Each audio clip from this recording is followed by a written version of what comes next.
আবিদা আজ রুম ডেটে যাবে ওর বয়ফ্রেন্ডের সাথে। ওর বয়ফ্রেন্ড রাসেলের বাসার সামনে দাঁড়িয়ে আছে।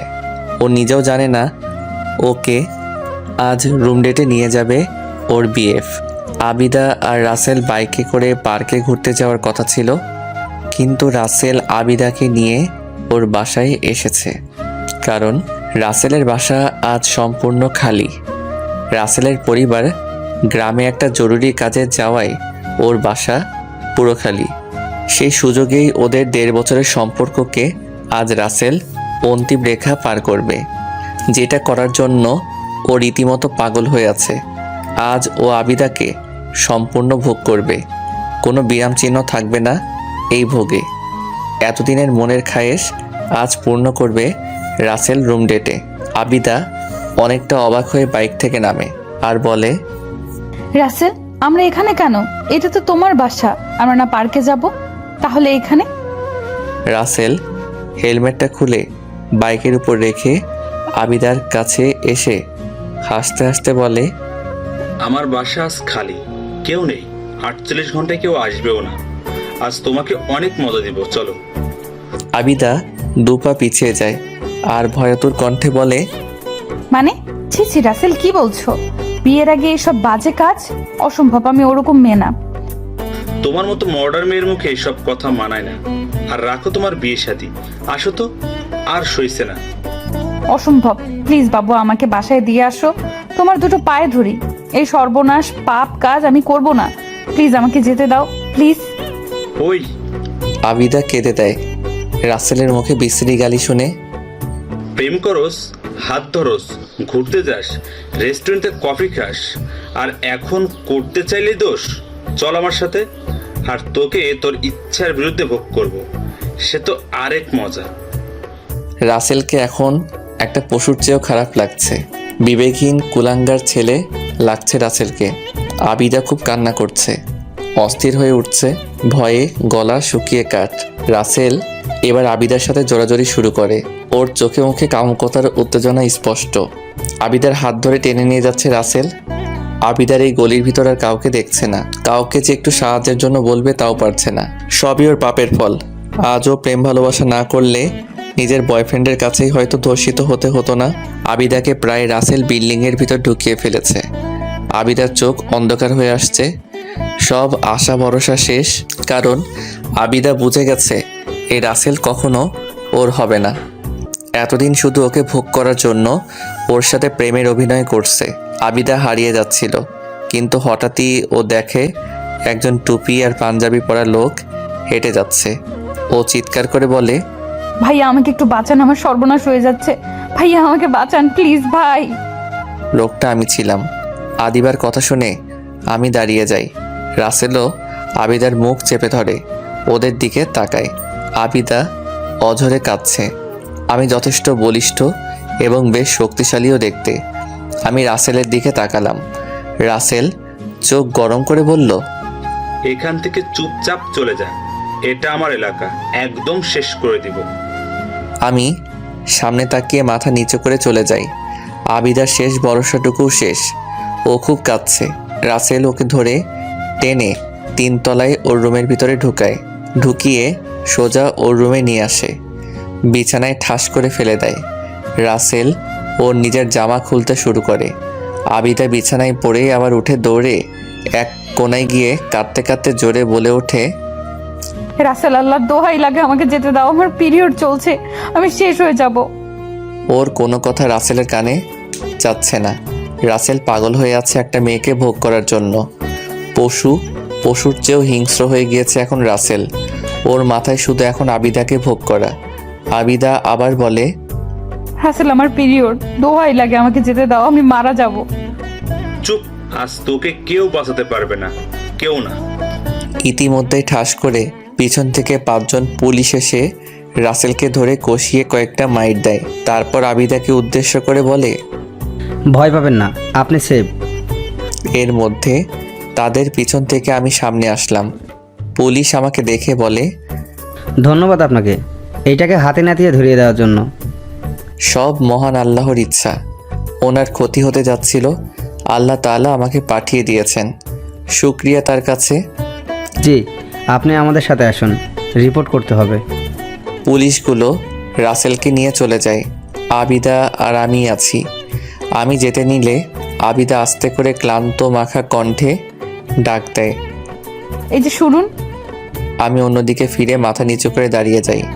মানে আমি আবিদাকে দেখতে চাই না। আবিদা ব্যাপারটা বুঝতে পারলো। ওর কাছে খারাপ লাগে। ও বলে ওঠে, জানি আপনি আমাকে খারাপ মেয়ে ভাবছেন, কিন্তু আমি আসলে খারাপ মেয়ে না। আমাকে খারাপ ভাববেন না প্লিজ। আপনি আমার দিকে তাকাতে পারেন। আমি আস্তে করে অন্যদিকে ফিরেই বললাম, দুঃখিত, আপনি ভুল ভাবছেন। আমি আসলে কোনো মেয়েদের দিকে তাকাই না। আবিদা আমার কথা শুনে বেশ অবাক হয়ে যায়। ও আবার বলে, আচ্ছা, আপনি তো নিজে আমাকে বাঁচাতে পারতেন, তা করলেন না কেন? কাউকে মারার অধিকার আমার নেই। তার জন্য যে শাস্তি উপযুক্ত তাই করেছি। তাকে মেরে হয়তো আমি আপনাকে বাঁচাতে পারতাম, কিন্তু এতে করে পরে আপনার ক্ষতি হতো। তাই তাকে তার উপযুক্ত শাস্তিটাই দিয়েছি। বাহ, আপনি খুব ভালো একজন মানুষ। আজ আপনি না থাকলে হয়তো আমার বাঁচাই হতো না। অসংখ্য ধন্যবাদ আপনাকে। আমি কিছুই না, সব আমার আল্লাহর ইচ্ছা।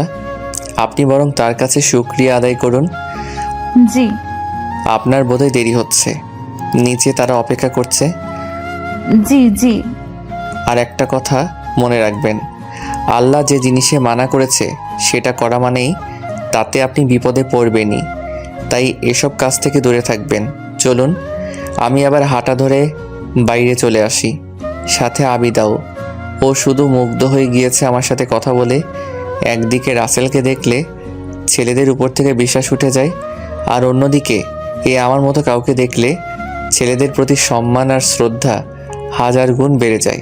আবিদা আর কিছু না বলে পুলিশের সাথে চলে যায়। তবে আমি একবারও ওর দিকে তাকাইনি, ভুল করেও না। আমি দাঁড়িয়ে থাকি, আবিদা চলে যায়। আবিদা আমার দিকে তাকিয়েছিল। সে মনে মনে ভাবছে, এরকম নুরানি চেহারা আমি আগে কখনো দেখিনি। ফর্সা মুখে, ঘন কালো দাড়ি, খুব শান্ত একটা মুখ। সন্ধ্যায় আমি বাসায় ফিরে আসি, কারোর সাথে কোনো কথা বললাম না। মুড একদম খারাপ। রাতে না খেয়ে চুপচাপ শুয়ে পড়লাম, কিন্তু ঘুম তো আসলো না। খুব কান্না আসলো, নিজেকে আটকে রাখতে পারলাম না, কান্নায় ভেঙে পড়লাম। এরকম একটা পশুকে এতদিন ভালোবেসে এসেছে তা জানতামই না। কান্না করতে করতে আবার সেই লোকটার কথা মনে পড়লো। লোকটার কথা মনে পড়তেই কেন জানি নিজের উপর ঘৃণা কাজ করলো। আদিবা নিজেকে আয়নায় গিয়ে দেখে মডার্ন মেয়ে বলে যাকে, সেই রকমই ওকে লাগছে। চুলে কালার করা, নখে নেল পালিশ, চোখে লেন্স, টাইট জামা, আরও কত কি। এই মডার্ন হওয়াই আজ ওকে শেষ করে দিচ্ছিল। কিন্তু আমি আজ না আসলে হয়তো ওকে আর খুঁজেও পাওয়া যেত না। হয়তো কাল সকালে কোন নর্দমায় ওর লাশ পড়ে থাকতো। আদিবার নামাজ, রোজা কোনো কিছুর সাথে ওর সম্পর্ক নেই। বাবা মা তাদের চাকরি নিয়ে ব্যস্ত। অনার্স ফার্স্ট ইয়ারে পড়ুয়া আবিদা এতটা বছর মডার্ন হয়ে কাটিয়েছে। ইসলামিক নিয়মকানুন সম্পর্কে ওর কোনো ধারণাই নেই, কিন্তু কেন জানি এখনও শুধু ঘৃণাই হচ্ছে নিজের উপর।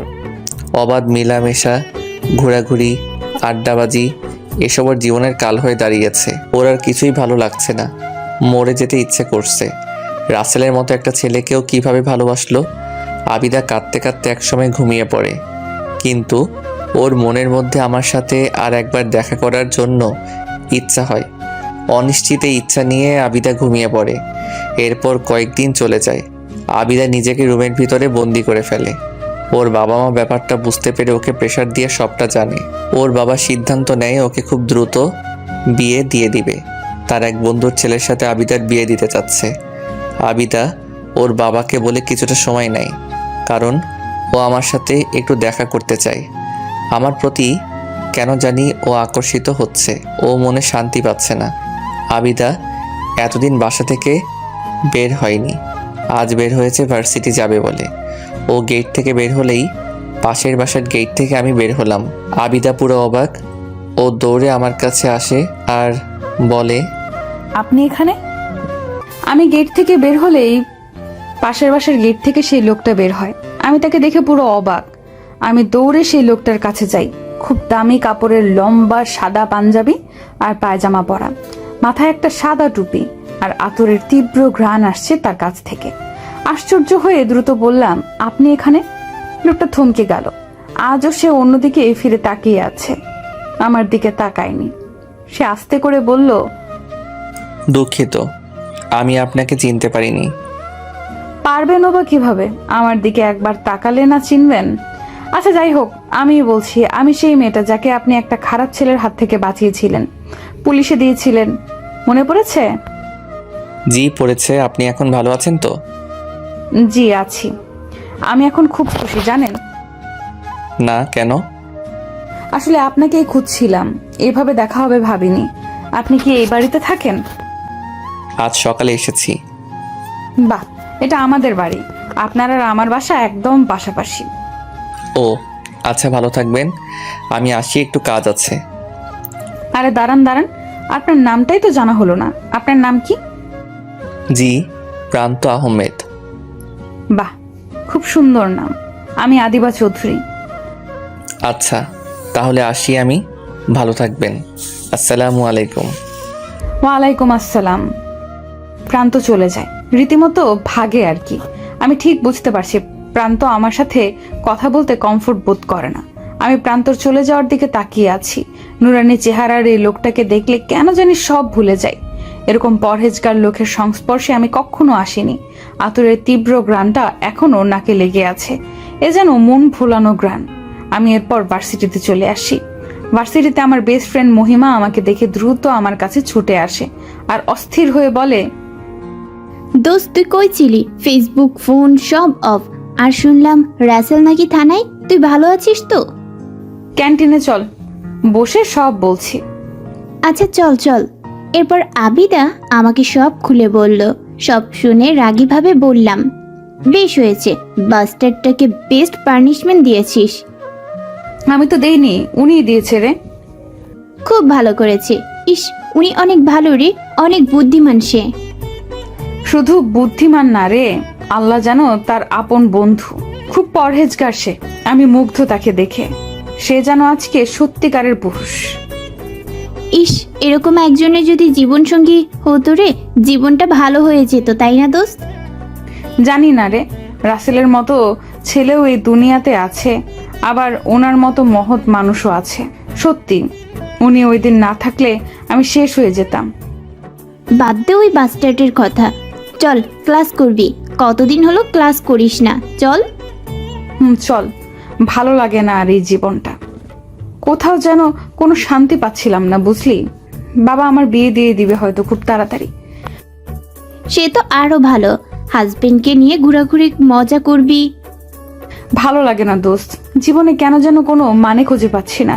খুব খারাপ মনে হয় নিজেকে। আহ বাদ দে তো সব, চিল কর, আড্ডা মাস্তি কর, ভালো লাগবে। আর রোহানের জন্মদিন উপলক্ষে পার্টি আছে, আমাদের সবাইকে ইনভাইট করেছে, তোকেও যেতে বলেছে। আর তুই আর আমি যাচ্ছি, ওকে? ভালো লাগে না দোস্ত। না, তোকে যেতেই হবে, না হলে আমি যাব না। আচ্ছা যা, যাবো না। থ্যাংক ইউ, চল ক্লাসে যাই। এরপর আমি ক্লাসে চলে যাই, কিন্তু ক্লাসের লেকচার যেন আমার মাথায় আর ঢোকে না। প্রান্তর কথাই কেন জানি মাথায় ঘুরছে। আমার ভেতর মহিমার একটা কথা কেমন জানি অবচেতন করে দিচ্ছে। মহিমা বলেছিল, প্রান্তর মতো কেউ যদি জীবনসঙ্গী হতো। কথাটা আমাকে খুব ভাবাচ্ছে। সত্যি প্রান্ত এই এমন একটা পুরুষ যাকে দেখলে যে কেউ মুগ্ধ হতে বাধ্য। কিন্তু পরক্ষণে অপরূপ মায়াবী মুখখানায় অন্ধকার নেমে আসলো। কারণ প্রান্ত কখনো আমাকে জীবনসঙ্গী করবে না। প্রান্তর চোখে আমি খুব খারাপ একটা মেয়ে। আমি এসব ভেবে ভেবে অন্যমনস্ক হয়ে যাচ্ছি। তখনই মহিমার ধাক্কায় হুঁশ হয়। কিরে ওঠ, ক্লাস শেষ তো, এভাবে অন্যমনস্ক হয়ে আছিস কেন? না কিছু না, চল। এরপর আবিদা বাসায় চলে আসে। খেয়ে দিয়ে রেস্ট নিয়ে মহিমার জোড়াজুড়িতে রোহানের বার্থডে পার্টিতে যায়। পার্টি শেষে আবিদা আগেই বেরিয়ে আসে। ও গাড়িতে উঠতে যাবে, অমনি দেখলো আমাকে। আবিদা স্তব্ধ হয়ে দাঁড়িয়ে আছে। এই স্তব্ধতা মুগ্ধতার। আবিদা দেখে আমি একটা বয়স্ক লোককে ধরে রাস্তা পার করে দিচ্ছে। এরপর আবিদা আরও আশ্চর্য হলো, কারণ আমি লোকটার হাতে ভালোই টাকা দিয়েছিলাম। লোকটা নিতে চাইনি, তাও দিলাম। বৃদ্ধ লোকটা আমার মাথায় হাত বুলিয়ে দিয়ে খুব খুশি হয়ে আস্তে আস্তে হেঁটে চলে গেল। আবিদার বুঝতে বাকি নেই বৃদ্ধ লোকটা অসহায় গরিব একজন মানুষ। আবিদার চোখে আমার জন্য সম্মান, শ্রদ্ধা আর অনেক ভালো লাগা বেড়ে গেল। আবিদা আড়ালে সরে দাঁড়ায়। আমি একটা রিক্সা নিয়ে চলে যাই। আবিদাও একটা হাসি দিয়ে গাড়িতে করে চলে আসে। বাসায় আসার পুরোটা সময় আবিদা শুধু আমার কথাই ভাবছিল। ভাবতে ভাবতে অতল বিষণ্ণতায় হারিয়ে যাচ্ছিল। আবিদার মন চাই ওই সময় যদি আমার মতো বা ঠিক আমি যদি ওর হাতটা ধরতাম সারা জীবনের জন্য। আবিদা শুধু ভাবছে আর ভাবছে। এইভাবে সেদিন বাসায় পৌঁছেও রাতটাও আমার কথা ভেবেই কেটে যায়। পরদিন খুব ভোরে হঠাৎই আবিদার ঘুমটা ভেঙে যায়। চোখ মেলে তাকিয়ে দেখে অন্ধকার, তবে দিনের আলো বের হবে বলে আবিদার যে ঘুম ভাঙলো ও তার উৎস খুঁজতে লাগলো। অসম্ভব সুন্দর মনোমুগ্ধকর সুরেলা কণ্ঠে কেউ কুরআন তিলাওয়াত করছে। তার সুরের জোরে আবিদার ঘুম ভাঙলো। আবিদা এই মধুর তিলাওয়াত করছে খুঁজে দেখে ওর পাশের বাসার ঠিক ওর জানালার সামনে আমি রুমে বসে কোরআন শরীফ তিলাওয়াত করছি। আবিদা পর্দা সরিয়ে জানালা একটু ফাঁকা করে আমাকে কোরআন পড়তে দেখছে আর শুনছে। আমার প্রতি টানে যেন আবিদার বুক ফাটিয়ে দিচ্ছে। আবিদার চোখ দিয়ে কেন জানি টপ টপ করে অশ্রু ঝরছে। আবিদা কাঁদছে আর কোরআন তিলাওয়াত শুনছে। এত মধুর তিলাওয়াত যে আবিদার মন প্রাণ সব শান্ত হয়ে গিয়েছে। এভাবে প্রায় 5-6 দিন চলে যায়। আবিদা খুব ভোরে উঠে জানালার পাশে বসে আমার কোরআন তিলাওয়াত শুনে। ও যেন এই মধুর সুরের মায়ায় পড়ে গিয়েছে। আমার এই মধুর তিলাওয়াত না শুনলে আবিদার ভালো লাগে না, সব কিছু কেমন জানি লাগে। এইভাবে আবিদার দিন যাচ্ছিল আর ও আমার প্রতি ক্রমশ দুর্বল হচ্ছিল। ভালো লাগা ভালোবাসায় আর অনেক সম্মানে পরিণত হচ্ছিল। কিন্তু হঠাৎ একদিন, আদিবা, অনেক দিন হয়েছে আর না, কাল আমার বন্ধুর ছেলে তোকে দেখতে আসবে, তুই রেডি হয়ে থাকিস। আমি মুহূর্তেই আকাশ থেকে পড়লাম। তাহলে প্রান্ত? আমি তো প্রান্তকে ছাড়া থাকতে পারবো না, অসম্ভব। আমি বাবার কাছে গিয়ে অসহায়ভাবে বললাম, বাবা, আমি তোমাকে অনেক সম্মান করি এবং ভালোবাসি, কিন্তু আমি তোমার বন্ধুর ছেলেকে বিয়ে করতে পারবো না। কি? কেন? কারণ আমি একজনকে ভালোবেসে ফেলেছি। এবার আমি কোনো খারাপ ছেলেকে ভালোবাসিনি বাবা, আমি তাকে ছাড়া বাঁচবো না। আমার তাকে চাই সারা জীবনের জন্য। আদিবা, আমার মান সম্মান সব তোর উপর। তুই কি বলছিস? আমি আমার বন্ধুকে কথা দিয়েছি, আর তুই এর মধ্যে কাকে ভালোবেসেছিস? আহা, শান্ত হও আদিবার বাবা। বাবা, তুমি যদি তাকে একবার দেখো তুমি চোখ সরাতে পারবে না। মাসে এত পরহেজগার, আল্লাহর খুব কাছের। আমি তার সাথে আমার জীবনটা জড়াতে চাই, তার আলোতে আমার অন্ধকার জীবনকে আলোকিত করতে চাই। আমাকে একটা সুযোগ দাও, একবার তার সাথে আমার কথা বলো। আমি তাকে ছাড়া অন্য কাউকে বিয়ে করতে পারবো না, কখনো না। এটা কি তোর শেষ কথা আদিবা? হ্যাঁ। তাহলে জোর করে হলেও আমি আমার বন্ধুর ছেলের সাথে তোকে বিয়ে দিব। তাহলে আমিও আমার জীবন দিয়ে দিব, হয় উনি না হয় কেউ না। আদিবা, আহা, তোমরা শান্ত হও। কি বলছিস আদিবা এসব? আচ্ছা যা, তোর পছন্দের ছেলের সাথে তোর বিয়ে হবে। আদিবার মা, দেখো, মেয়ে যেখানে খুশি থাকবে সেখানে ওর বিয়ে দিতে হবে। ওর মতের বাইরে বিয়ে দিলে ও কখনো শান্তি পাবে না। আমার কোনো মূল্যই নেই তোমাদের কাছে? বাবা আছে, কোটি কোটি বার আছে। বাবা প্লিজ একবার দেখা করো। আচ্ছা বল, কে? আমাদের পাশের বিল্ডিং এ, মানে হাবিব আঙ্কেলের বাড়িতে একজন হুজুর টাইপ ছেলেকে দেখেছো? সবসময় পাঞ্জাবি টুপি পরে থাকে। হ্যাঁ, সে তো বেশ এলেমদার, খুব ভালো একটা ছেলে। সেদিন আমাকে সালাম দিয়েছে। ওর চেহারায় নুরানি একটা ভাব আছে। খুব শান্তি পেয়েছি ওর সাথে একটু কথা বলে। তাহলে এই এলেমদার ছেলেকে তুই পছন্দ করিস? হ্যাঁ বাবা। তাহলে আর চিন্তা করিস না, ওর সাথে তোর বিয়ে হবে। আজ রাতে আমি আর তোর মা ওর বাসায় যাব, দেখি ওর বাবা মা কি বলে। আশা করি না করবে না। থ্যাংক ইউ সো মাচ বাবা। রাতে হয়েছে, যা। তোমরা বাবা মেয়েরা পারো বটে। আমি অধীর আগ্রহে বসে আছি সোফাতে। সে 8টায় গিয়েছে বাবা মা, এখন 10টা বাজে, কিন্তু এখনো আসেনি তারা। আমি অস্থির হয়ে আছি, কেমন এক আশ্চর্য উত্তেজনা কাজ করছে। আমি ওদিক ওদিক হাঁটাহাঁটি করছি। হঠাৎই কলিং বেল বেজে উঠলো। আমি দৌড়ে দরজা খুললাম। আমি দেখলাম বাবা মার মুখে কোনো হাসি নেই, একদম ফ্যাকাশে হয়ে আছে। আমার হৃদস্পন্দন ক্রমশ বেড়েই চলেছে অজানা এক ভয়। বাবা মা সোফায় এসে দুম করে বসে পড়ল। আমি দরজা দিয়ে দ্রুত তাদের সামনে এসে কিছু বলবো তার আগেই ওর বাবা বলে ওঠে, দেখ মা, তুই প্রান্তকে ভুলে যা। কাল আমার বন্ধুর ছেলের সাথে তোর বিয়ে ফাইনাল করে আসবো। আমি স্তব্ধ হয়ে যাই, কি বলবো বুঝতে পারছি না। তাও নিজেকে সামলে বললাম, কেন, কি হয়েছে? সে না করে দিয়েছে? না করার আর কিছুই নেই, তুই নিজেই প্রান্তকে বিয়ে করতে চাইবি না। মানে কি বলছো বাবা? আমি কিছু বুঝতে পারছি না। মা আদিবা, তুই কি প্রান্তর সবকিছু জানতি? কি জানবো মা, বলো। চুপ করে আছো কেন? বলো বাবা, তুমি বলো প্লিজ, চুপ করে থেকো না, বলো। প্রান্তর 5 বছরের একটা মেয়ে আছে। কি? আমি ঠাস করে সোফার উপর বসে পড়লাম। আমার নিজের কানকে বিশ্বাস হচ্ছে না। আমি ঠিক শুনলাম? প্রান্তর একটা মেয়ে আছে, তাও 5 বছরের? মা উঠে এসে আমার পাশে বসলো। মা আমার কথায় আস্তে করে মাথায় হাত বুলিয়ে দেয়। আমি কাঁদছি নিঃশব্দে। মা বলল, প্রান্ত আজ থেকে 6 বছর আগে বিয়ে করে। ওর স্ত্রী বাবুকে জন্ম দেওয়ার সময় খুব অসুস্থ হয়ে পড়ে। এতটা অসুস্থ হয়ে পড়ে যে আল্লাহ তাকে নিয়েই যায়, কিন্তু একটা মেয়েকে প্রান্তর কোলে দিয়ে যায়। মায়ের মুখে এ কথা শুনে আমি ভীষণ আশ্চর্য হয়ে মায়ের দিকে তাকাই আর বললাম, ওনার স্ত্রী বেঁচে নেই? মেয়েটার কোনো মা নেই? না রে মা, কি সুন্দর মেয়েটা, অসম্ভব সুন্দর। আমি সোফায় হেলান দিয়ে চোখ অফ করে বসে আছি।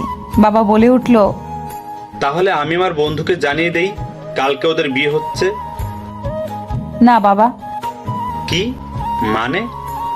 আমি ওনাকেই বিয়ে করব, শুধু ওনার মেয়ের মা হব আমি। কি হয়েছে, ওনার বিয়ে হয়েছে আগে, আরেকবার করতে সমস্যা নেই। আমি ওনাকেই বিয়ে করব, আমার ওনাকেই চাই।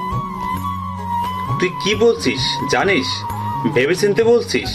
প্রান্ত তোকে কখনো মেনে নিবে না। তোর কি মনে হয় প্রান্তকে আমরা সে কথা বলিনি? প্রান্তকে বলেছি আমি যে বাবা, এত সুন্দর মেয়েটা তোমার মা ছাড়া এত বছর ছিল, আমার মেয়েটাকে ওর মা করে দাও। মায়ের আদুরি মেয়েটা খুব ভালো থাকবে। কিন্তু প্রান্ত স্পষ্টভাবে বলে দিয়েছে ও কখনো আর কাউকে বিয়ে করতে পারবে না। ওর স্ত্রীকে প্রচন্ড ভালোবাসে, দ্বিতীয় কাউকে ভালোবাসার প্রশ্নই ওঠে না। আমি স্তব্ধ হয়ে আছি, কি বলবো আর। অনেকক্ষণ চুপচাপ বসে থেকে বলে উঠলাম, বাবা আমি চেষ্টা করব, আমি চেষ্টা করতে চাই। ওনার মতো একজন মানুষের স্ত্রী হওয়া ভাগ্যের ব্যাপার। আমি ওনার স্ত্রী হয়েই ছাড়বো। দেখো, শুধু তোমরা একটু সাপোর্ট দিও, আর কিছু চাই না। আমরা দুজন তো সবসময় তোর পাশে আছি, দেখ ছেলেটা রাজি হয় কিনা। আমার তো খুব ভাল লেগেছে ছেলেটাকে, কি অমায়িক আচরণ। আহা, এরকম একটা জামাই আমাদের বাড়ির হলে সবার জন্য ভালো। ঠিক বলেছ আবিদার মা। আবিদা, যা, দোয়া করে দিলাম মা তোকে, জিতে আসবি। থ্যাংক ইউ বাবা। পরদিন প্রান্তর বাসায়। প্রান্তর মা দরজা খুলে তাকিয়ে দেখে আমি, কিন্তু সে আমাকে চিনতে পারেনি। তাই তিনি বললেন, কে তুমি মা, কি দরকার? আন্টি আমি আবিদা। গতকাল আমার বাবা মা এসেছিল, ভেতরে আসতে পারি? ওমা তাই? হ্যাঁ আসো আসো। আদিবা ভেতরে আসে। আমি আদিবাকে নিয়ে সোফায় বসালাম। বসে আদিবাকে ধরে ভালো করে দেখে বললাম, ইস তুমি তো অনেক সুন্দরী, একদম একটা পরীর মতো, আমার নাতনির মতো তুমি, মাশাআল্লাহ। কি যে বলেন না আন্টি, আঙ্কেল বাসায় নেই? তোমার আঙ্কেল তো বেঁচে নেই। প্রান্ত আমার একমাত্র ছেলে, ওইসব আমার, ও আর ওর মেয়ে ছাড়া আমাদের আর কেউ নেই। কে বলেছে? আমিও আছি। আচ্ছা আন্টি না মা বলে ডাকি আপনাকে? প্রান্তর মা অনেক খুশি হন। তিনি আবিদার মাথায় হাত বুলিয়ে দিয়ে আদুরে কণ্ঠে বলেন, ডাকো মা ডাকো, কোনো সমস্যা নেই। উনি কি বাসায়? না, অফিসে গেছে। ও খুব পরিশ্রম করে আমার ছেলেটা। আচ্ছা উনি কি আমাকে মেনে নেবেন না মা? আমি যে ওনাকে অনেক ভালোবাসি, অনেক পছন্দ করি। ওনার কোরআন তেলাওয়াত না শুনলে আমার দিন ভালো যায় না। মা সত্যি বলতে ছেলেটা আমার অনেক শক্ত। ও রুমিকে প্রচণ্ড ভালোবাসতো, এখনো বাসে। রুমি ছাড়া ও মনে হয় না আর কাউকে মেনে নেবে। আমি 1000বার চেষ্টা করেছি আমার নাতনির জন্য একটা মা আনার, কিন্তু ছেলেটা কোনোভাবেই মানে না। তাই এখন হাল ছেড়ে দিয়েছি। ও মনে হয় না দ্বিতীয়বার আর বিয়ে করবে। আমি ভেতর থেকে অনেক দুর্বল হয়ে পড়লাম। চারদিক কেমন শূন্য হয়ে আসছে। কোনো উপায় কি নেই? আমি মাকে অসহায় প্রশ্ন করলাম, মা কোনো উপায় কি নেই তার মনে আমার জন্য একটু জায়গা করার? বলুন না প্লিজ। প্রান্তর মা আমার অশ্রুসিক্ত নয়নের দিকে তাকিয়ে উজ্জীবিত হয়ে বললেন। উপায় একটা আছে। আমি অনেক খুশি হয়ে বললাম, কি মা? প্রান্তর সবচেয়ে বড় দুর্বলতা হলো আমার নাতনি। তুমি যদি ওর বন্ধু, ওর প্রিয় হতে পারো, তাহলেই হয়তো আমার ছেলেটার জীবনে জায়গা করে নিতে পারবে। মা আমি তাহলে তাই করব। লাগলে আমি কখনো মা হব না, ওনার মেয়েই হবে আমার মেয়ে, আমার আপন মেয়ে, তাও ওনাকে আমার চাই। যাক, তাহলে আমার ছেলেটার একাকিত্বও যাবে, আর নাতনিটাও এত সুন্দরী একটা মা পাবে। মা ওনার মেয়ের নাম কি? জান্নাত, ওর বাবাই রেখেছে। ও কই? জান্নাতের সাথে একটু দেখা করি। ও তো এখন ঘুমোচ্ছে, আসো ওকে দেখবে, একদম পরীর মতো আমার জান্নাত মামনিটা। প্রান্তর মা আমাকে নিয়ে জান্নাতের রুমে যায়। গিয়ে তিনি বলেন, ওই যে ঘুমিয়ে আছে আমাদের জান্নাত। আবিদা আস্তে আস্তে করে জান্নাতের কাছে যায়। আবিদা জান্নাতকে দেখে স্তব্ধ। এই স্তব্ধতা মুগ্ধতার। জান্নাত অসম্ভব সুন্দর একটা মেয়ে। আবিদা ওর জীবনে এরকম অসম্ভব সুন্দর বাচ্চা মেয়ে কখনো দেখেনি। ঘন কালো চুল, বড় বড় পাপড়ি, দুধের মতো গায়ের রং, এ যেন সত্যি জান্নাত। আবিদা অপলক দৃষ্টিতে জান্নাতের দিকে তাকিয়ে আছে। ওর চোখের অজান্তেই পানি এসে গেছে। প্রচণ্ড মায়া হচ্ছে জান্নাতকে দেখে। এইটুকু মেয়ে মা ছাড়া 5টা বছর পার করেছে। আবিদা কাঁদতে কাঁদতে বলে, মামুনি তোমার আম্মু চলে এসেছে। আজ থেকে আমরা মা আর মেয়ে মিলে অনেক মজা করব। আমাদের কেউ আলাদা করতে পারবে না, কেউ না। আল্লাহ আমাকে শুধু তোমার জন্য পাঠিয়েছেন। জান্নাতের পরি তুমি, আমার জান্নাত। আসলে এই দুধের শিশুটার একটা মায়ের দরকার ছিল রে। আদিবা মা, তোকে ওর মা হতেই হবে। মা আমি হব। ও জান্নাতের টুকরা একটা। দেখেন কি অপরূপ সুন্দরীও। আমার খুব কান্না পাচ্ছে ওকে দেখে। আমি ওকে ছেড়ে কোথাও যাব না, কোথাও না। হ্যাঁ মা, যাস না। আর এমনিতেও ছোট মেয়েদের মন জয় করার কোনো ব্যাপার না, আদর দিলেই হয়। জান্নাত তো অনেক মিশুক, একদম মায়ের মতো। অল্পতেই জান্নাত আমাকে আপন করে নিল। আমিও অনেক আদর করলাম জান্নাতকে। এরপর সকাল পেরিয়ে দুপুর, দুপুর পেরিয়ে বিকেল, আর বিকেল পেরিয়ে সন্ধ্যা হয়ে আসে। প্রান্তর আসার সময় হয়েছে। কলিং বেল বাজতেই প্রান্তর মা দরজা খুলে দেয়। প্রান্তর মাকে সালাম দিয়ে সোজা ওয়াশরুম থেকে ফ্রেশ হয়ে এসে মায়ের কাছে থেকে তোয়ালে নিয়ে হাত মুখ মুছে ও ব্যাকুল হয়ে আছে জান্নাতকে দেখার জন্য। জান্নাত কেমন আছে মা? ও তোমার সাথে নেই কেন? ঘুমাচ্ছে? না খোকা, ওর মায়ের সাথে খেলা করছে, যা দেখে আয়। মাকে পেয়ে কত খুশি জান্নাত। প্রান্ত আকাশ থেকে পড়ার মতো অবস্থা। দ্রুত জান্নাতের রুমের কাছে যেতেই জান্নাতের মিষ্টি মধুর খিলখিল হাসির শব্দ প্রান্ত শুনতে পায়। প্রান্ত দ্রুত রুমে ঢুকে দেখে আমাকে। প্রান্ত বাকরুদ্ধ। ও দেখছে জান্নাতের চোখে মুখে উজ্জ্বলতায় ভরা। মেয়েটা যেন সত্যি মাকে খুঁজে পেয়েছে। আমি প্রান্তকে দেখে বললাম, কি এসেছেন? কেমন আছেন? প্রান্ত যথারীতি অন্যদিকে ফিরে তাকায় আর বলে, আপনি এখানে? আমি এখানে থাকবো না তো কে থাকবে? আমি তো জান্নাতের মা, জান্নাত আমার মেয়ে, আমার পরি মেয়ে। এসব কি বলছেন? জান্নাত শুধু আমার আর রুমির মেয়ে, আপনার কেন হতে যাবে? বলে জান্নাতকে কোলে তুলে নেয় প্রান্ত। জান্নাত বাবার কোলে উঠে বলে, আব্বু আমি আম্মুটাতে যাবো। আমার আম্মু আছে, আম্মু অনেক ভালো, আম্মুটাতে খেলবো। নিচে নামাও। প্রান্ত অবাক। মেয়েকে নিচে নামিয়ে দেয়। মেয়ে সুন্দর গিয়ে আমাকে জড়িয়ে ধরে। আমিও জান্নাতকে জড়িয়ে ধরি আর প্রান্তর দিকে তাকিয়ে হাসি আর বলি, এই দুধের শিশুটার মায়ের প্রয়োজন, মায়ের ভালোবাসা, আদর, স্নেহের প্রয়োজন। ওকে এ থেকে আলাদা করবেন না। আর কান খুলে শুনে রাখুন, ও আমারও মেয়ে আজ থেকে। আমি আপনাকে ছাড়া আর কাউকে বিয়ে করব না, আর জান্নাতকেও আমি কখনো ছাড়বো না। এখন আপনি ভাবুন, জান্নাতকে কষ্ট দিবেন নাকি আমাকে বিয়ে করবেন? আমি কি করব? কি বলবে কিছুই বুঝতে পারছি না। বলে উঠলাম, জান্নাত মা এদিকে আসো। উনি তোমার আম্মু না। আব্বুর কাছে আসো মা, আব্বুকে আদর দাও। না, এটা আমার আম্মু, আম্মুর সাথে খেলবো। তুমি দাও তো। প্রান্ত বিশ্বাস করতে পারছে না কিন্তু ও এও বুঝতে পারছে যে সারাদিন একা থাকা মেয়েটা আদিবাকে পেয়ে অনেক খুশি। আদিবা জান্নাতের সাথে খেলা করছে, মজা করছে। জান্নাত খিলখিল করে হাসছে। প্রান্ত নিরাশ হয়ে বাইরের ড্রয়িং রুমে এসে সোফায় বসলো। আমি এক গ্লাস পানিও ওর হাতে দিয়ে ওর সামনে এসে বসে বললাম, আবিদা সত্যি জান্নাতের মায়ের যোগ্য বাবা। জান্নাতকে মাহারা করিস না। মেয়েটা মাকে পেয়ে অনেক খুশি, মন থেকে শোনে। দেখ কি সুন্দর খিলখিল করে হাসছে। জান্নাতকে কখনো এত হাসি খুশি দেখিনি। তুই আর জেদ করিস না বাবা, মেয়েটাকে একটু মায়ের আদর ভালোবাসা দেয়, না হলে মেয়েটা বড় হয়ে অন্যরকম হয়ে যাবে। এবার প্রান্ত বলল, মা, বিষয়টা আমার। আমি রুমিকে ভালোবাসি। ওকে ছাড়া আমি কিভাবে অন্য একটা মেয়েকে মেনে নিব? তাকে কিভাবে ভালোবাসবো? সংসারটা সুখের হবে বলো? আবিদা কি শুধু জান্নাতকে নিয়ে খুশি হবে যদি স্বামীর ভালোবাসা না পায়? আমি তো পারবো না রুমি ছাড়া অন্য কাউকে মেনে নিতে। পারবো না মা। দেখ বাবা, আমি শুধু একটা কথা বলবো, রুমি কখনো চাইবে না জান্নাত মা ছাড়া বড় হোক। বাকিটা তুই বুঝিস ভালো। আমি খাবার দিচ্ছি, আই খাবে। জান্নাত খাবে না? আবিদা খাইয়েছে। মেয়েটা আজ খাওয়া নিয়ে একটু কান্নাকাটি করেনি, পেট ভরে খেয়েছে ওর মায়ের হাতে। দাদির হাতে খেয়ে মেয়েটা এতদিন শান্তি পায়নি, আজ শান্তি মতো খেয়েছে। তুইও আয়, মায়ের হাতে খাবার খাবি। এরপর আমি খেয়ে একটু বিশ্রাম নেই, তারপর এশার নামাজ পড়তে চলে যাই।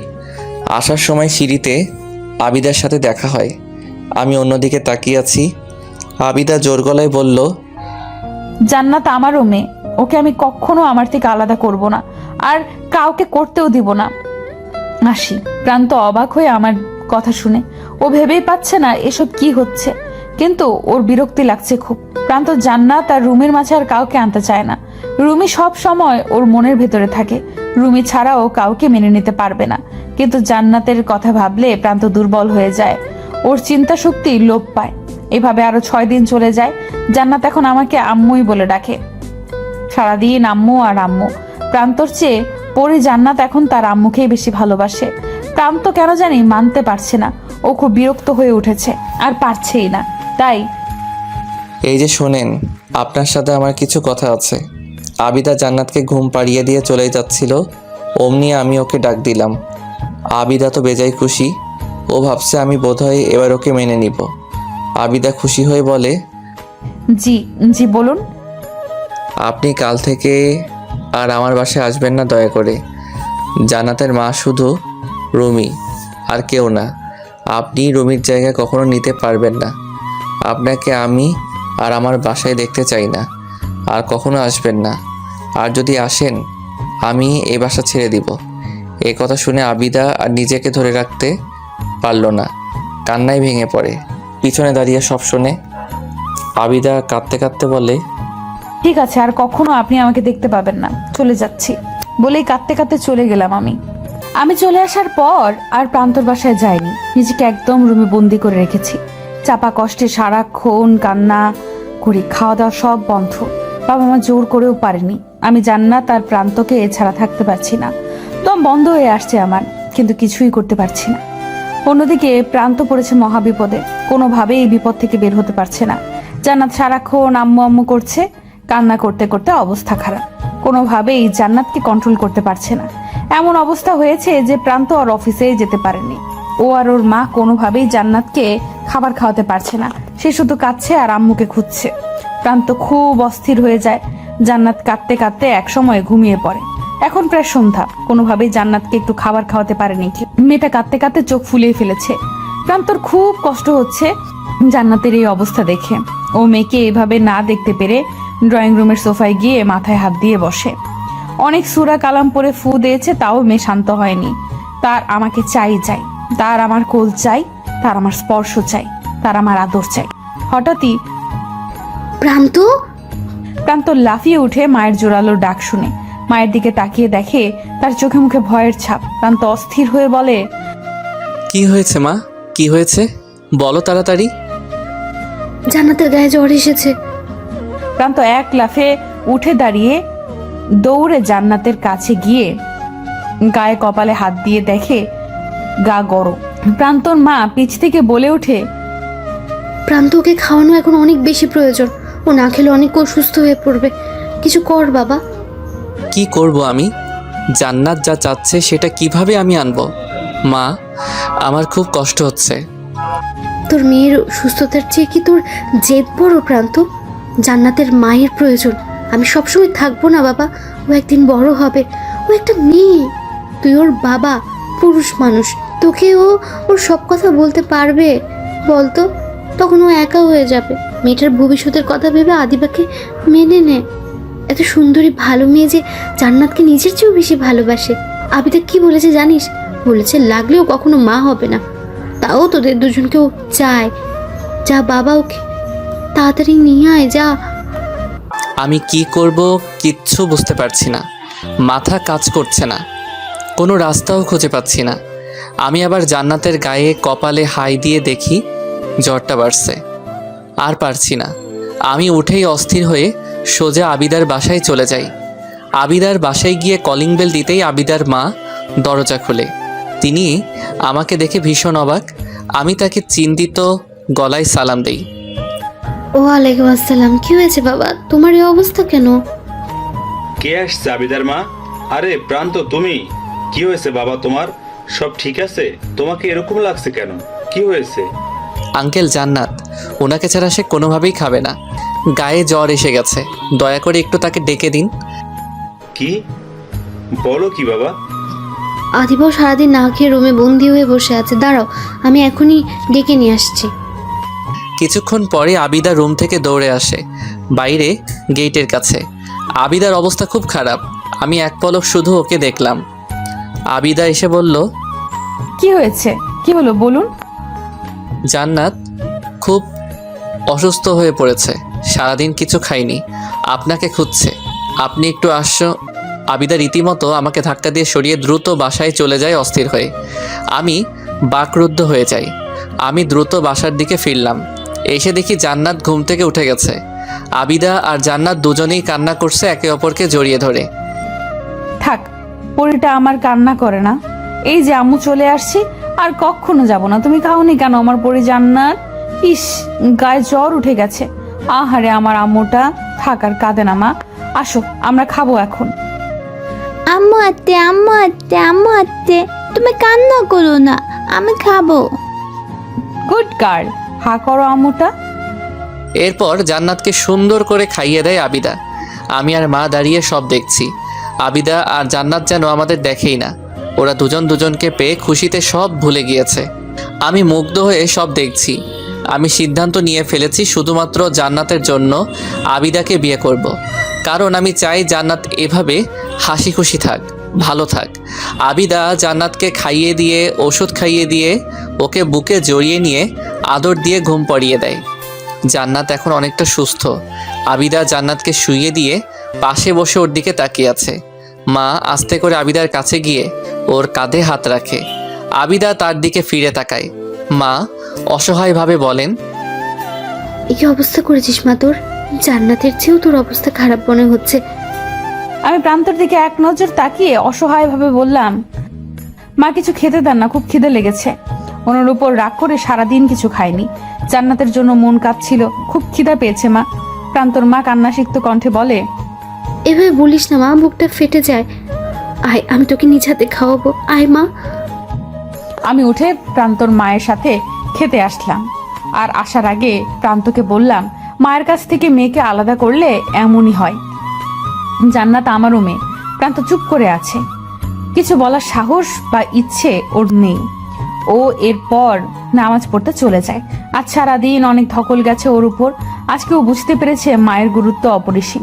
দীর্ঘ 5টি বছর মেয়ের দেখাশোনা করেও সামান্য কয়েকটা দিনে মেয়েটা মায়ের মমতায় জড়িয়ে গিয়েছে। মারা আসলে এমনই, সন্তান ছাড়া ভালো থাকে না। যাদের কাছে মা নামক মানুষটা আছে তারা সত্যিই খুব ভাগ্যবান। তারা মা বলে ডাকতে পারে। মা এমন একজন যে সন্তানের সব কষ্ট নিমেষেই শেষ করে দেন। মায়ের ছায়াতলে সন্তান ধীরে ধীরে বড় হতে থাকে। দুনিয়ার যত কষ্ট, বিপদ কিংবা ঝড় সব মায়ের উপর দিয়ে যায়। তাও সন্তানকে এসব স্পর্শ করতে পারে না, শুধুমাত্র মায়ের জন্য। এই সেই মা যার অবস্থান আল্লাহ পাকের পরে। মা ছাড়া এই দুনিয়ার আলো কখনো দেখা সম্ভব না। তাই মায়ের মতো বা মা বলে ডাকার মতো যদি একজন থেকে থাকে, জেনে রাখুন আপনি এই দুনিয়ার সবচেয়ে ভাগ্যবান বা ভাগ্যবতী একজন মানুষ। মা পাগল হলেও সন্তানকে নিজের সাথে বেঁধে রাখে, এই কথা ভাবলে চোখের জল আর আটকানো যায় না। সেই মায়ের মনে যদি কেউ বিন্দু পরিমাণ আঘাত করে, তার জীবন ধ্বংস হতে অনিবার্য। মা বাবা উভয়ই প্রধান, তাদেরকে তিল পরিমাণ কষ্ট দেওয়া মানে আল্লাহকে কষ্ট দেওয়া। তাই আমরা এই কাজ থেকে সবাই বিরত থাকবো, মা বাবাকে সব সময় আগলে রাখবো। মনে রাখতে হবে, আজ আমি যা সব ওই আল্লাহ আর আমার বাবা মার জন্য, না হলে আমার অস্তিত্বই থাকতো না। আমি জান্নাতের দিকে তাকিয়ে বসে আছি। রুমির মতো হয়েছে একদম, কিন্তু আবার আশ্চর্য হলেও সত্যি যে আবিদার সাথেও অনেক মিল আছে জান্নাতের। দুধের মতো গায়ের রং দুজনার, আর দুজনেরই মুখে মায়ায় ভরা, চোখগুলো সবচেয়ে সুন্দর। খাওয়া শেষে আবিদা আবার জান্নাতের কাছে আসে। আমাকে দেখেও না দেখার ভান করে সোজা জান্নাতের কাছে এসে গায়ে কপালে হাত দিয়ে দেখে জ্বর আছে কিনা। না, এখন আর জ্বর নেই। আবিদা জান্নাতের নরম তুলতুলে গালে একটা চুমু দিয়ে কিছুক্ষণ তাকিয়ে দেখে। জান্নাতের টুকরা একটা। আমি বসে বসে সব দেখছি। আমার বুঝতে বাকি নেই আবিদা আপন মা না হলেও আপন মায়ের চেয়ে কোনো দিক থেকে কম না। আবিদা আমার দিকে এক নজর তাকিয়ে চলে আসতে নাই। আমিও উঠে বাইরে আসলাম। আবিদা শুনুন, কিছু কথা আছে আপনার সাথে। মাও ছিল সেখানে। আবিদা এবার ভ্রুকুচকে রাগীভাবে বলে, দেখুন, আমার মেয়েটা আজ সারাদিন অনেক কষ্ট পেয়েছে, আমি আর ওকে কষ্ট দিতে পারবো না। আপনি না করলেও আমি বেহায়ের মতো আমার মেয়ের কাছে চলে আসব। আমি আর কিচ্ছু শুনতে চাই না। বেহায়ের মতো আসতে হবে না, জান্নাতের মা হয়ে একেবারে আসিয়েন। আবিদা আর মা স্তব্ধ আমার কথা শুনল। তারা একে অপরের দিকে হা করে তাকিয়ে আছে। আবিদা একদম কাছে এসে বলে, কি বললেন বুঝিনি। এইভাবে বিয়ে ছাড়া আমার বাসায় যাওয়া আসা করতে হবে না, ব্যাপারটা ঠিক না। তাই কাল আপনাকে বিয়ে করে জান্নাতের মা করে একেবারেই বাসায় নিয়ে আসব। আদিবা প্রচন্ড খুশি হয়ে অবাক হয়ে প্রশ্ন করে, আপনি কি সত্যি বলছেন নাকি আমি স্বপ্ন দেখছি? জি, সত্যি বলছি। জান্নাতের মা হওয়ার সব যোগ্যতা আপনার আছে। আবিদা মায়ের কাছে গিয়ে বলে, ও মা, তুমি ওকে শুনছো? উনি আমাকে বিয়ে করবে, আমি জান্নাতের মা হব, তুমি শুনছো? প্রান্তর মাও খুশিতে চোখের জল ছেড়ে দিয়ে মাথা নাড়িয়ে হ্যাঁ বলে। আমি তাকে জড়িয়ে ধরি খুশিতে। হঠাৎ প্রান্ত বলে ওঠে, কিন্তু আমার কিছু শর্ত আছে, যা না মানলে এই বিয়ে সম্ভব না। আবিদা আমার সামনে এসে ভয়াতর কণ্ঠে বলে, কি শর্ত? আপনাকে সম্পূর্ণ ইসলামিক নিয়মকানুন মেনে চলতে হবে। মডার্ন কোনো কিছু করা বা পড়া যাবে না, মানে খোলামেলাভাবে চলাফেরা করা যাবে না। জানি আপনি পারবেন না, তাও এই শর্ত না মানলে। আমি রাজি, লাগবে না আমার ওই নরকের জীবন। ওখানে কোনো শান্তি পাইনি আমি। আমার শান্তি আপনারা। আমি সব শর্তে রাজি, তবে আমারও যে একটা শর্ত আছে। কি শর্ত?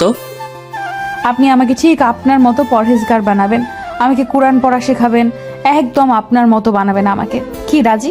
প্রান্ত ছোট্ট একটা হাসি দিয়ে বলে, রাজি। তখন মা বলে ওঠে খুশিতে, আলহামদুলিল্লাহ। আবিদা মা, যা তোর বাবা মাকে খুশির সংবাদটা দিয়ে আয়, গিয়ে বল পাথর গলে গিয়েছে। আবিদা খুশিতে মাকে জড়িয়ে ধরে। তারপর দ্রুত বাসায় চলে যায় এবং গিয়ে সব বলে। এরপর দিন সত্যি সত্যি আবিদা আর আমার বিয়ে হয় সম্পূর্ণ ইসলামিক নিয়মে। আবিদার বাবা আমাকে তাদের বাসায় এসে থাকতে বলে, কিন্তু আমি সম্পূর্ণ নাখোশ। আমি তার বাসায় আবিদাকে নিয়ে থাকবো। আমি যা আয় করি তাতেই সবার আনন্দে চলে যাবে। আবিদা আজ অসম্ভব খুশি। ওর খুশি আজ হিসাবের বাইরে। জান্নাতের মতো একটা মেয়ের মা হওয়ার স্বপ্ন ওর সেই বুঝে ওঠার পর থেকে ছিল। আর আমার মতো আল্লাহর ইবাদতকারী স্বামীকে পাওয়া তো সবচেয়ে বড় ভাগ্যের ব্যাপার। আবিদার খুশি যেন আজ শেষ হচ্ছে না। ও আমার রুমে অনেক অজানা ইচ্ছা আর স্বপ্ন নিয়ে বসে আছে, অপেক্ষা শুধু আমার। আবিদার এই খুশি সত্যি কি টিকে থাকবে নাকি আয়নার মতো ভেঙে যাবে? এখন অপেক্ষা শুধু আমার। আমার মাথায় হাজারো চিন্তা লাঠি মেয়ের মতো ঘুরপাক খাচ্ছে। মাঝে মাঝে উত্তেজনায় উৎফুল্ল হচ্ছি। আজ আমার জীবনের একটা বিশেষ রাত। প্রান্তর মতো একজনের সাথে আমি আমার সবটা দিয়ে দিব। আমার ভালোবাসা আজ পূর্ণতা পাবে, কারণ প্রান্ত আমাকে মেনে নিয়েছে। আমি আজ অনেক অনেক খুশি। মিটমিট করে দুষ্টু হাসি দিচ্ছি, আবার খুব লজ্জাও পাচ্ছি। আবার মনে মনে বলছি, ইস, আজ আমাকে অপ্সরাদের মতো লাগছে। উনি দেখে তো অজ্ঞানী হয়ে যাবে। তাহলে আদর করবে কে? থুর, কি যে বলি না আমি। এখনো আসে না কেন উনি? উফ, আমার অপেক্ষার প্রহর যেন শেষই হয় না।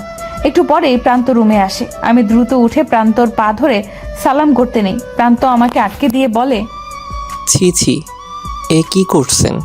এটা ঘোর পাপ। আর কখনো এ কাজ করবেন না। একমাত্র আমার আল্লাহ ছাড়া আর কারো সামনে কখনো মাথা নিচু করবেন না, ভুলেও না। মুখ দিয়ে শুধু সালাম দিলেই হবে। এসব কুসংস্কার আর পাপ। আচ্ছা সরি, আমি এতদিন ভুল জানতাম। তাহলে সালাম দিচ্ছি। আসসালামু আলাইকুম। ওয়ালাইকুম আসসালাম। আবিদা সালাম দিয়ে আবার চুপচাপ বিছানায় গিয়ে ঘুমটা টেনে বসে পড়ে। ওর হৃদস্পন্দন ক্রমশ বাড়ছে। অজানা খুশি ওকে উত্তেজিত করছে। অনেকটা সময় গেল, কিন্তু আবিদার ঘুমটা আমি উঠাচ্ছি না, এমনকি ওর কাছেও আসছি না। আবিদা আস্তে করে বলে ওঠে, এই যে আপনি কই? আমাকে দেখবেন না? আমার ঘোমটাটা তুলুন, আপনার জন্য খুব সুন্দর করে সেজেছি। বেশি মেকআপ করিনি, জানি আপনার পছন্দ না, একদম হালকা করেছি। আমি মেকআপ ছাড়াই অনেক সুন্দরী। একটু ঘোমটাটা তুলে দেখুন। ক্ষমা করবেন, আমি আপনাকে দেখতে পারবো না। আমি আমার রুমি ছাড়া কারো দিকে তাকাতে পারবো না, কখনো না। এ কথা শোনা মাত্রই আমার বুকে ছ্যাদ করে ওঠে। খুব কষ্ট পাই আমি। তাও নিজেকে সামলে গলাটা একটু শক্ত করে বললাম, আমি আপনার বিবাহিত স্ত্রী। আপনার সামনে আমি 24 ঘন্টা থাকবো। আপনি কতক্ষণ আমাকে না দেখে থাকবেন? ভালোভাবে বলছি, এসে দেখেন আমাকে, নাহলে কিন্তু বাপের বাড়ি চলে যাব, পাশেই আছে। পরে জান্নাত আবার কান্না করবে। না না, কি বলছেন? কিন্তু কোনো কিন্তু নাই, আমি আপনার বিবাহিত স্ত্রী। আমাকে দেখবেন না, এটা কোনো কথা? আপনি আমাকে আরবি শেখাবেন, নামাজ পড়া শেখাবেন, তখন কি অন্যদিকে তাকিয়ে ভূতেদের শেখাবেন? আমি মনে মনে ভাবছি, আসলেই তো, সে তো সবসময় এখন আমার সামনে থাকবে। আর এখন সে তো আমার স্ত্রী, তাকে না দেখে উপায় নেই। আচ্ছা, তুলে দিচ্ছি আপনার ঘুমটা। তুললেই হবে না, মন ভরে দেখতেও হবে। এরপর প্রান্ত আমার কাছে এসে বসে। আমার বুক ধুকপুক ধুকপুক করছে। প্রান্ত আস্তে করে আমার ঘোমটাটা তুলে দেয়। আমি আস্তে করে চোখ খুলে প্রান্তর দিকে তাকাই। প্রান্ত আমার দিকে হা করে তাকিয়ে আছে। আমি লজ্জাসিক্তভাবে প্রান্তর দিকে মায়াবী নয়ন কারা চাহনিতে মাদকতা নিয়ে তাকিয়ে আছে। কিন্তু হঠাৎ কি হলো, প্রান্ত আস্তে করে উঠে দাঁড়িয়ে অন্যদিকে চলে গেল। আমি ঠাস করে ঘোর ভেঙে যাওয়ায় আমিও উঠে প্রান্তর পেছনে গিয়ে দাঁড়াই। আমি আস্তে করে বললাম, কি ব্যাপার, চলে এলেন যে? প্রান্ত কিছুক্ষণ পর একটা দীর্ঘ নিঃশ্বাস ছেড়ে বলে, রুমি আমার জীবনের প্রথম মেয়ে, আমার প্রথম ভালোবাসা, আমার স্ত্রী, আমার জান্নাতের মা। বিয়ের আগে কখনো আমি ওকে দেখিনি বা দেখতেও চাইনি। বিয়ের সেদিন রাতে ও কালো একটা বোরখা পরেছিল, আপনার মতোই বসেছিল। সেদিন আমি যে কতটা নার্ভাস ছিলাম, না বলার বাইরে। আমি আস্তে করে ওর সামনে বসি। ও সেদিন প্রথম আমার সামনে, একমাত্র ওর বাবা ছাড়া শুধু আমার সামনে ওর নেকাব তোলে। বিশ্বাস করবেন না, আমি মনে হয় জান্নাতের কোনো অপ্সরাকে আমার সামনে দেখি। ওকে কখনো কেউ দেখেনি। একটা অপরিচিত পুরুষের চোখ ওর উপর কখনো পড়েনি। সেদিন প্রথম আমি ওকে দেখে ওর মায়ায় পড়ে যাই, ভালোবেসে ফেলি। আমি সেদিন কতক্ষণ ওকে দেখেছি জানি না। ওর চোখ দিয়ে সেদিন অশ্রু ঝরছিল, যেমনটা আমারও। আমরা সত্যি হারিয়ে গিয়েছিলাম একে অপরের মাঝে। ও সেই আমার রুমি। আমার রুমির শেষ চিহ্নটুকু হলো জান্নাত। ওকে দেখলে আমার রুমির কথা মনে পড়ে। আর আজ আপনাকেও দেখে আমার রুমির কথা মনে পড়ল। আমি রুমিকে ছাড়া মনে হয় কাউকে ভালোবাসতে পারবো না। হয়তো স্বামীর অধিকারটুকু আমি কখনো আপনাকে দিতে পারবো না, কিন্তু আপনার প্রতি আমার যে বাকি দায়িত্ব আছে তা আমি যথাযথ পালন করব। আপনি প্লিজ কষ্ট পাবেন না। আমি এর জন্যই বিয়ে করতে চাইনি। খুব ভালোবাসেন রুমি আপুকে এখনো? জি, নিজের থেকেও অনেক বেশি। আচ্ছা, কোনো সমস্যা নেই। আমার শরীর আপনাকে স্পর্শ করতে হবে না, আমি কখনো বলবোও না। আমার শুধু একটাই চাওয়া, আমাকে আপনার মতো পরহেজগার বানিয়ে দিয়েন। আর রোজ সকালে আপনার মধুর কণ্ঠে কোরআন তেলাওয়াত শুনতে দিয়েন। অবশ্যই দিব। এ কি আপনি কাঁদছেন? খুশিতে। আর একটা জিনিস শেষ চাইতে পারি? আর কখনো কিচ্ছু চাইবো না। কি? আমাকে দয়া করে তুমি বলবেন। আমি তো আপনার স্ত্রী, আমি আপনাকে আপনি করেই বলবো। আচ্ছা, আবিদা আমাকে ক্ষমা করো। আমি রুমির ভালোবাসাকে ভুলতে পারবো না। না না, কোনো সমস্যা নেই। আসুন ঘুমিয়ে পড়ুন, সকালে উঠতে হবে। আবিদা জামা পরিবর্তন করে একটা শাড়ি পরে আস্তে চুপচাপ শুয়ে পড়ে। আমিও দূরত্ব রেখে শুয়ে পড়লাম। আবিদা অন্যদিকে ফিরে শুয়ে আছে। চোখ দিয়ে টপ টপ করে অশ্রু গড়িয়ে পড়ছে। থামার কোনো নাম নেই। এই কষ্ট কাউকে বোঝানো যাবে না কখনো। স্ত্রী সব পারে, কিন্তু স্বামীর স্পর্শ ছাড়া তার বুকে মাথা না রেখে ঘুমাতে পারলে সে কখনো শান্তি পায় না। আবিদার মনেও কোনো শান্তি নেই। বুকটা ফেটে যাচ্ছে, কিন্তু কিছু করার নেই। আবিদা এটাই ওর ভাগ্য মেনে নেয়। স্বামীর সুখ ওর কপালে নেই। জান্নাতকে আঁকড়ে ধরেই ওর জীবনটা পার করতে হবে হয়তো। আজকের এই রাতের পর থেকে চঞ্চল আবিদা একদম চুপচাপ দায়িত্ববান হয়ে যায়। জান্নাত তার মাকে পেয়ে খুব খুশি। আবিদাও সারাদিন জান্নাতকে নিয়ে থাকে। আমার কাছ থেকে নামাজ, কোরআন পড়া, আরও অনেক ইসলামিক নিয়মকানুন বিষয় আবিদা শিখতে থাকে। আমারও খুব ভালো লাগে আবিদাকে শিখাতে। আবিদার উপর আমি খুব খুশি। ওকে অনেক বোরখা আর হিজাব এনে দেয়। খুব পছন্দ হয়েছে আবিদার। আবিদা আমার, জান্নাত আর শাশুড়ির অনেক খেয়াল রাখে। ইউটিউব দেখে অনেক কিছু মজার মজার খাবার রান্না করে সবাইকে খাওয়ায়। সবাই আবিদার উপর খুশি। আমিও অনেক খুশি, কারণ আবিদা আমার স্পর্শে আসতে চায় না। রাত হলে চুপচাপ ঘুমিয়ে পড়ে। তারপর গভীর রাতে তাহাজ্জুদের নামাজ পড়তে আমাকে ডাক দেয়। আমার বেশ ভালোই লাগে, কিন্তু কেন জানি আমার মনে হয় আবিদার মনে শান্তি নেই। ও খুব কষ্টে আছে, কিন্তু তা কাউকে দেখতে দিচ্ছে না। আমার সব সময় এমন একটা ফিল হতো। আমি বুঝতে পারছি যে আবিদার কি হয়েছে। আমি সব বুঝি, কিন্তু কেন জানি আবিদাকে কাছে টানতে পারছি না। এভাবে একটি বছর পার হয়ে যায়। আবিদা এখন সম্পূর্ণ পরহেজগার একটা মেয়েতে পরিণত হয়েছে। জান্নাতকে পাশে নিয়ে নামাজ পড়ে, কোরআন পড়ে, ইসলামিক অনেক কিছু শিখে। 2 মা মেয়ে। জান্নাত খুব খুশি আবিদার মতো মাকে পেয়ে। মায়ের আদর, ভালোবাসা, স্নেহ আর সোহাগ পেয়েও খুব খুশি। আম্মু ছাড়া সে কিছুই বোঝে না, কিন্তু এসবের মধ্যে একজন ভালো নেই। সে তার মনকে একটু সময়ের জন্য শান্ত করতে পারছে না। সে আর কেউ নয়, আমি। কারণ আবিদা এখন আর কোনো কাজ ছাড়া আমার সামনেও আসে না। সারাদিন জান্নাতকে নিয়ে থাকে। রাতে জান্নাতকে বুকে জড়িয়ে ধরে ঘুমায়। আমি এটা কোনোভাবেই মানতে পারছি না। আবিদা আমার সাথে হেসে খেলে কথা বলে না, অনেকটা চুপচাপ হয়ে গিয়েছে। আমার স্পষ্ট মনে আছে আবিদা এই গত 1 বছরে অনেকবার আমার কাছে আসতে চেয়েছে। খুব পাগলামিও করেছে একটু, আবার সাথে সাথে ক্ষমা চেয়েছে আবিদা। কিন্তু আমি কাছে টেনে নেইনি ওকে। সে থেকে আবিদা আর আমার কাছে তেমন যায় না। আমাকে নিয়ে কিছু বলেও না। আমার কেন জানি ভালো লাগছে না। আবিদার প্রতি দুর্বল হয়ে গিয়েছি, তাতে সন্দেহ নেই। আবিদা যেভাবে সবার যত্ন করে তাতে ওকে ভালো না বেশি উপায় নেই। আমার ক্ষেত্রেও তাই হয়েছে। রুমির স্মৃতিটাকে বুকের মাঝে চাপা দিয়ে দিয়েছে আবিদার যত্ন, স্নেহ আর অসীম ভালোবাসা। আবিদা প্রতিনিয়ত আমাকে মুগ্ধ করেছে। আমি যা বলি তা অক্ষরে অক্ষরে মেনে চলে আবিদা, কিন্তু তাও আমি আবিদাকে আমার উপর অধিকার দেইনি। এখন আবিদা সরে পড়াই আমি কেমন জানি শান্তি পাচ্ছি না। আবিদার সাথে একা কথা বলতে গেলেও ব্যস্ততা দেখিয়ে সরে যাই। আমি একা হয়ে পড়ি। কিন্তু আবিদার এই পরিবর্তন এত শক্ত কেন, তাই আমি বুঝতে পারছি না। একদিন গভীর রাতে আমার হঠাৎ ঘুম ভেঙে যায়। কেন জানি মাথা তুলে আবিদার ঘুমন্ত মুখখানা দেখব বলে চিন্তা করি। জান্নাতকে দেখে যে আবিদার দিকে তাকাই, দেখি জান্নাতের পাশে আবিদা নেই। আমি এক লাফে উঠে বসি। এদিক ওদিক তাকাই, রুমের কোথাও আবিদা নেই। আমি তাড়াতাড়ি উঠে ওয়াশরুমে আর বারান্দায়ও দেখি আবিদা নেই। আমার ভয় হচ্ছে আবিদা গেল কই। কিন্তু হঠাৎই ও রুম থেকে বের হয়ে পাশেই নামাজের রুমে উকি মেরে দেখলাম আবিদা যায় নামাজে বসে খুব কাঁদছে। মোনাজাত ধরেও বলছে, হে আল্লাহ, আমি কি ভুল করেছিলাম? তোমার একজন প্রিয় বান্দাকে ভালোবেসেছি, তার মেয়েকে ভালোবেসেছি, সবাইকে আপন করে নিয়েছি, কিন্তু যাকে এতটা ভালোবাসলাম সেই আমাকে আপন করে নিল না। হে আল্লাহ, আমি তো একটা মেয়ে, আমি এখন তার স্ত্রী।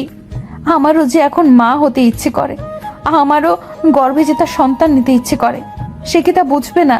কত গিয়েছি তার কাছে, কত পাগলামি করেছি, তাও সে আমার ইচ্ছেটা বোঝেনি, নেয়নি আমাকে আপন করে। একটা মেয়ে যদি মা না হতে পারে, এর চেয়ে বড় কষ্ট তার আর জীবনে কিছুই নেই। তার গর্ভে সন্তান যখন মা বলে ডাকে, সে ডাক দুনিয়ার শ্রেষ্ঠ ডাক। জান্নাতকে আমি আমার প্রথম মেয়ে মানি, আমার কলিজার টুকরাও। আমি কখনো ওকে অন্যজনের মেয়ে মনে করিনি, সব সময় আমার মেয়ে ভাবি ওকে। ছোটকাল থেকেই ওর মতো একটা পরীর মতো মেয়ের স্বপ্ন ছিল আমার, যা তুমি আমাকে দিয়েছো। তাই অনেকটা সময় আমি মা হওয়ার কোনো ইচ্ছে মনে আসতে দেইনি, কিন্তু এখন যে আমারও মা হতে ইচ্ছে করছে, মা হওয়ার সেই স্বাদটা গ্রহণ করতে ইচ্ছে করছে, আমার নিজের সন্তান আর জান্নাতকে নিয়ে বাকি জীবনটা পার করতে ইচ্ছে করছে তোমার পথে। কিন্তু আমি কি মা হতে পারবো না আল্লাহ? তাকে ভয়েও এই ইচ্ছার কথা বলতে পারছি না। সে যদি ভাবে জান্নাতের মূল্য আমার কাছে কমে যাবে, কিন্তু সে তো জানে না জান্নাতকে আমি আমার প্রথম সন্তান ভাবি আর সারা জীবনই ভাববো। ওকে কখনো বলবো না যে আমি ওর আপন মা না, কিন্তু সে হয়তো তা বুঝবে না। তাই হয়তো সে চায় না আমিও মা হই, আমার সন্তানকে নিজের হাতে বড় করি, তাকে তোমার পথে চলার জন্য মানুষের মতো মানুষ করি। খুব ইচ্ছা হয় আল্লাহ, কিন্তু কিছুই আমার ভাগ্যে নেই। না স্বামীর ভালোবাসা, না নিজের একটা সন্তান, কিছুই আমার ভাগ্যে নেই। তাই জান্নাতকে বুকের সাথে আঁকড়ে ধরে ছাড়খাড় হওয়া আমার বুকটাকে শান্ত করি। কিন্তু এ শান্ত যেন ক্ষণিকের জন্য আল্লাহ। মা হতে ইচ্ছে করে শুধু। শুনেছি তোমার পরেই মায়ের সম্মান সবচেয়ে বেশি। হে আল্লাহ, আমি মা হতে চাই। আমি আমার স্বামীর একটু ভালোবাসা চাই। দাও না আল্লাহ আমাকে, তুমি তো পরম দয়াশীল, আমাকে একটু দয়া করো। আমার চোখ দিয়ে অঝরে অশ্রু ঝরছে। আমি আবিদাকে বুঝতে পারিনি আবিদা কী চেয়েছে। এতদিন তা আমি বুঝতে পারিনি, বোঝার চেষ্টাও করিনি। মা হওয়া যে প্রতিটা মেয়ের সবচেয়ে বড় স্বপ্ন, তা ভুলেই গিয়েছি। আমি বুঝতে পেরেছি আল্লাহ আমাকে ইচ্ছা করে এখানে এনেছে, যাতে আমি আবিদার মনে লুকিয়ে থাকা সত্য কথাগুলো সব শুনতে পারি। কারণ একজন বান্দা আর সবার সাথে পারলেও আল্লাহর সাথে তার সামনে কখনো মিথ্যা কথা বলতে পারে না। আমি আর এক মুহূর্ত সময় নষ্ট না করে নামাজের রুমে ঢুকে আবিদাকে শক্ত করে কাঁদতে কাঁদতে বুকের সাথে জড়িয়ে ধরলাম। আবিদা ভয় পেয়ে যায় আর অনেক আশ্চর্য হয়। জীবনে আজ প্রথম আমি আবিদাকে স্পর্শ করেছি। আবিদাও খুশিতে আমাকে জড়িয়ে ধরে। আমি কাঁদতে কাঁদতে বললাম, আবিদা, আমার ভুল হয়েছে। আমি বুঝতে পারিনি তোমাকে। আমি রুমির জন্য অন্ধ ছিলাম। তোমার প্রতি আমার অবহেলা যে তোমাকে এত কষ্ট দিচ্ছিল, তা আমি বুঝতে পারিনি। আজ আল্লাহ আমাকে সব বুঝিয়ে দিল। তোমার সব মনের কথা আমি শুনেছি। তোমার সব ইচ্ছা আমি পূরণ করব।